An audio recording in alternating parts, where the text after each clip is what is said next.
I've been point here for the 6 weeks or so that we've been here.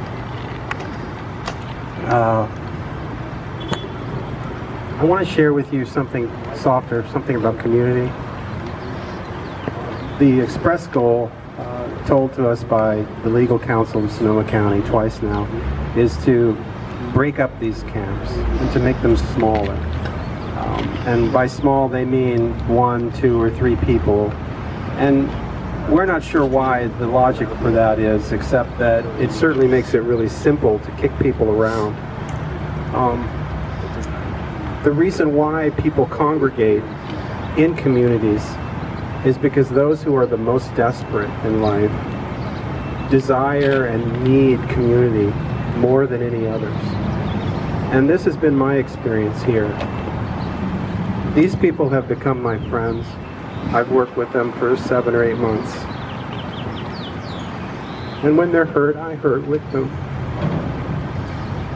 And their friends do too. They're disabled, they're mentally ill.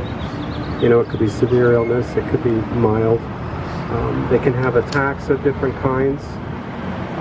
Some of them are unemployable for strange reasons, often physical disabilities. But we love one another as a community. And it hurts to be split up and broken up like this in this drastic manner that occurs to us over and over and over again, systematically. Now, the government has its reasons for doing things. They do evil acts, the government does, but it is layered on actions by people who don't necessarily mean to do evil acts. But all these things conspire against these people so that you end up with fencing like this, and people who are now unable to get in and out comfortably just to get their things as a result of trying to move in 2 steps or anything like this. And because the government doesn't communicate with them, and they don't treat them like a community that has to be taken care of as a whole, we end up with all these gaps in treatment. And it's so heartbreaking to watch on an individual basis. I had a friend tell me yesterday that they had just recently got HIV. I had another one that told me that they broke their finger a couple of days ago.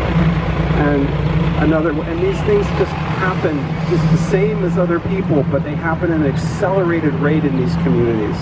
And so as a result, they depend so heavily on their friends to try to protect them and provide a bulwark against the world and against the government that oppresses them constantly.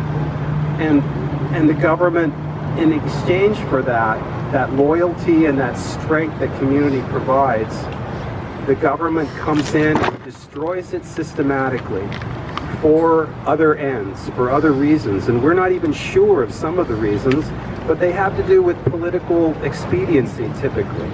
I don't know what it is. It depends on the specific situation, but there are always these layers, 20 different odd reasons why we end up being extremely cruel to our community. Now, what we have done as Homeless Action is we have tried to arrange for this community to get together, and we've done handouts so that when they do leave, that we have a chance to find our friends again. And we're asking them to come to a local park, Juilliard Park, once a week, so that we can keep track of them, so that we can know each other and keep knowing each other the same way that you know your friends and loved ones.